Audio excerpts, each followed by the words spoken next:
Now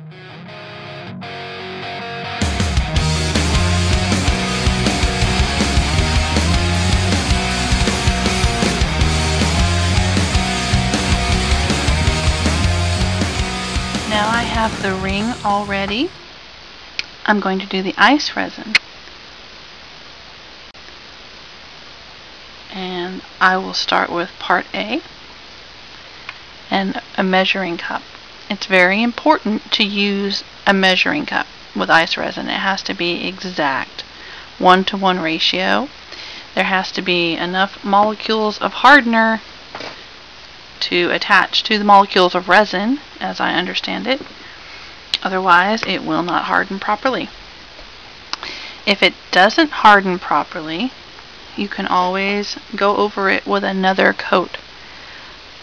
Just like I mentioned I did with the diamond glaze. Went over it with ice resin and it worked just fine. If you have a batch of ice resin that doesn't work out for you, it doesn't harden, and you think, oh no, my piece is ruined. Well, just mix up another batch and try it again. Paint it over the top. And I've done that, and it comes out just fine. So I'm going to very carefully, now I marked it with black lines so that I could see very clearly when I'm reaching my measurement. And I'm putting in a few drops at a time because sometimes it takes it a minute to rise up around the edges and be exactly where it needs to be. Stop pouring. Let's see. Let me make sure. This looks like it's done it. Yep. Alright. Now I'm going to add the hardener. And some people might tell you that when the hardener has turned yellow, it's gone bad, it has a shelf life, throw it away, whatever. That's not true. This is yellow. I've been using it for a while. It works just fine. Now, I'm dripping some in very slowly because I don't want to put too much. And like I said, sometimes it takes a little while for it to reach the edge of the cup and to actually register on the edge of the cup. So you don't want to accidentally put too much.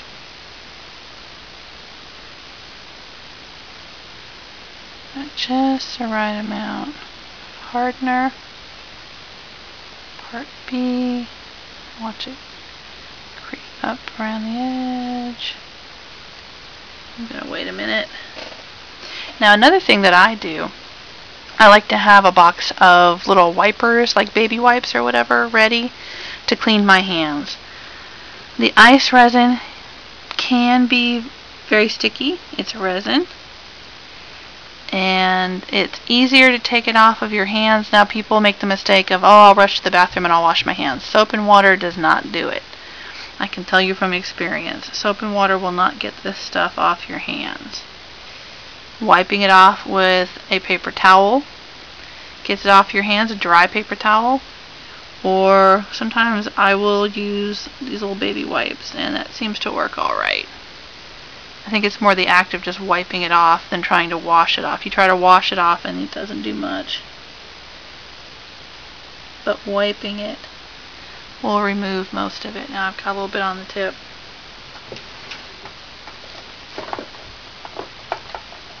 Again, wiping it. I'm just going to wipe it off. There we go. So it's not making a mess all over. Let me check my measurement. That looks close, but I'm going to put a few more drops in. Doesn't look like it's quite there. There we go.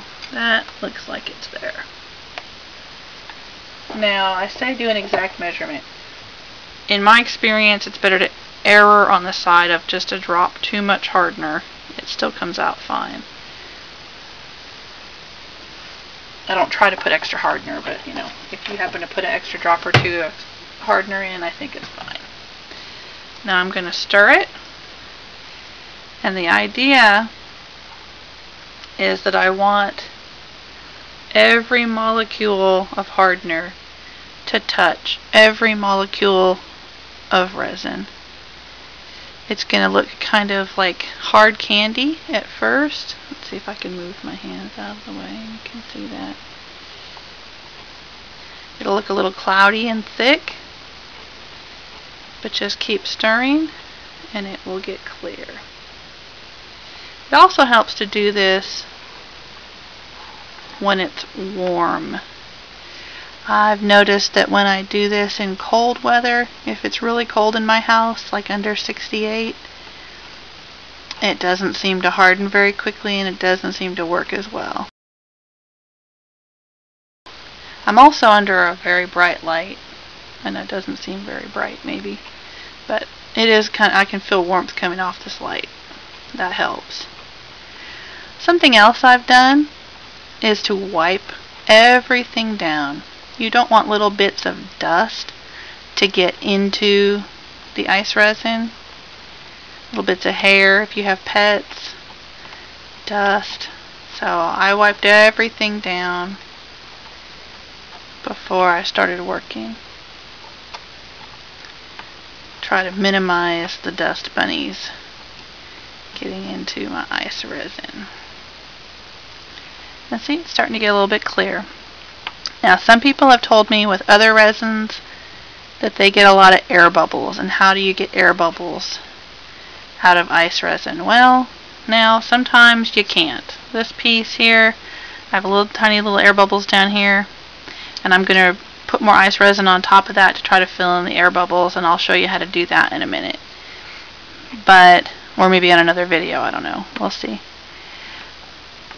But the air bubbles tend to come out on their own. Some people have told me if you warm it, like under a warm light, or maybe a hair dryer, I don't know, I've never tried that the air bubbles will rise to the top and pop. If they don't, you can get a safety pin. I have a safety pin or a little piece of wire. Because I work with a lot of wire, I have a lot of little scraps of wire. So I save all of my scraps of wire. And when I'm ready to do ice resin, I use them to pop air bubbles. And then I just throw them away. Because I'm not going to save this measuring cup. Once I use it, I'm throwing it away. Don't spill. And same thing with the straw here, this plastic straw. Once I use it, I'll throw it away. Now, when I paint ice resin onto things, I will use a disposable paintbrush. Throw that away as well. I don't think it has to be disposed of in any special way. It's my understanding that this stuff is environmentally safe.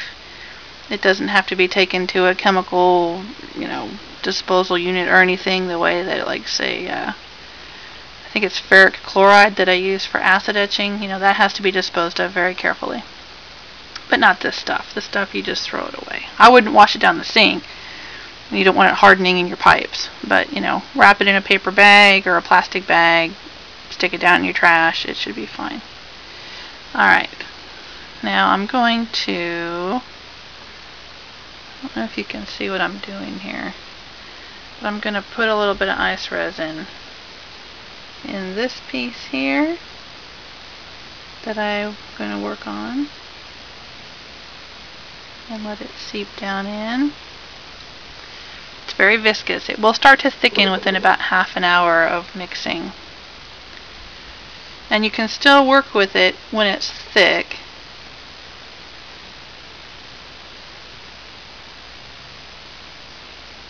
But it won't seep down into the nooks and crannies, and the bubbles won't come out of it when it starts to thicken. I'm just very carefully and gently pouring it. Now you may have noticed that I'm using this little bottle as a way to hold my piece. My hands are probably in the way, huh? I'm using this little bottle here to hold the ring base flat and level, because it is viscous and it takes 24 hours to harden, really 48 hours to cure completely. You don't want to be tilting it and moving it around. You can't, do two sides of one piece at the same time. You have to give it time to set and to harden before you try to touch it. And you don't want to touch it too soon, you're going to leave fingerprints or something in it. But you want it to be flat, otherwise you're going to have an uneven curve in your bubble. Now it will bubble up, and here, I don't know if you can tell, but it's gone up to the edge. It's not overflowing the edge, but it's definitely filled everything in, and it's got just the slightest little bit of bubble there.